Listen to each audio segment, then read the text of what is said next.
এসছে। আজকে প্রশ্ন হয়েছে কথায় ঢল বলবো কিনা। এই সংসদের দাঁড়িয়ে ভয় হয়। আগে যাদের বিরুদ্ধে দাঁড়িয়ে কথা বলতাম তাদেরকে চিনতাম, আর আজকে যাদের বিরোধী দল তাদেরকে এখনো আমি চিনি নাই। আমাদের নেতা তারেক রহমান বলেছিল কঠিন নির্বাচন, সেদিন অনেকে বুঝে নাই, আমি বুঝেছিলাম। পরে আমরা নির্বাচন করতে গিয়ে বুঝেছি কি কঠিন নির্বাচন পাশ করেছি। কিন্তু একটি সাহস ছিল মাননীয় স্পিকার, সেটা হলো আওয়ামী লীগের বিরুদ্ধে নির্বাচন তারা কি করবে জানতাম, কিন্তু সৎ লোকের শাসন, জামাত প্রতিপক্ষ হলে কি হয় এবার আমরা মাঠে হারে হারে টের পেয়েছি। টাকা তারা ব্যবহার করে না, নির্বাচনে কোনো পক্ষপাতিত্ব করে না। ইনশাল্লাহ জাতির ভবিষ্যৎ উজ্জ্বল। এই জন্য জগন্নাথ ডেপুটি নেতা ডক্টর তাহেরকে নির্বাচনে জিতার পরে অভিনন্দন জানিয়েছিলাম।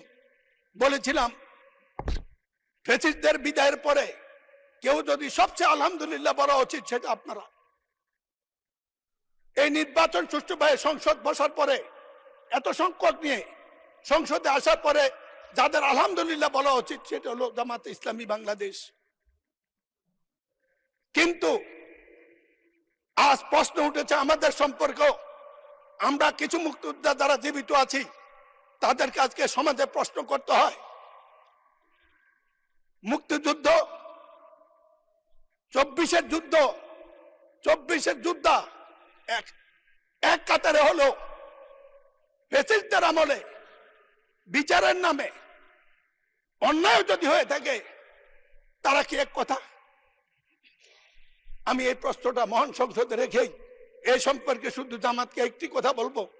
স্বাধীনতার পরে বা এনসিপির নেতা কাল কথা হয়েছিল, তাদেরকে বয়স কম হলেও শ্রদ্ধা করি, এই কারণে করি তারা সাহসী সন্তান, এই যুগের চাহিদা।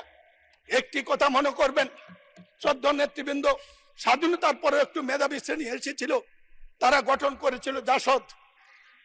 এই বাড়াবাড়ি করতে গিয়ে দেশ গেছে, জাতি গেছে, তারাও গেছে। আমরা যেন সবকিছু হজম করার তৌফিক দেয়। আপনাদের উদ্দেশ্যে এই কথাটি রেখে 91 সংসদে আপনাদের সাথে কাজ করেছিলেন দেশনেত্রী বেগম খালেদা জিয়ার নেতৃত্বে। আপনারা যখন প্রশ্ন করেন মনে হয় এই দেশে 15 বছর 20 বছর বিএনপি ছিল না। দেশনেত্রী বেগম খালেদা জিয়া জাতি, দেশ, মানুষের বিরোধী দলের অনেক বিরোধ অপেক্ষা করে জামাতের সাথে একসাথে কাজ করার জন্য আমরা অনেকে না চাইলেও বাধ্য করেছিল। আপনাদের নেতা অধ্যাপক, আপনাদের নেতা মাওলানা গোলাম সাবান মরহুম, আমি বলতে চাই তিনি এই সংসদে একটি কথা বলেছিলেন, যার জন্য সিন্নি খাইলা মোল্লা চিনলা না।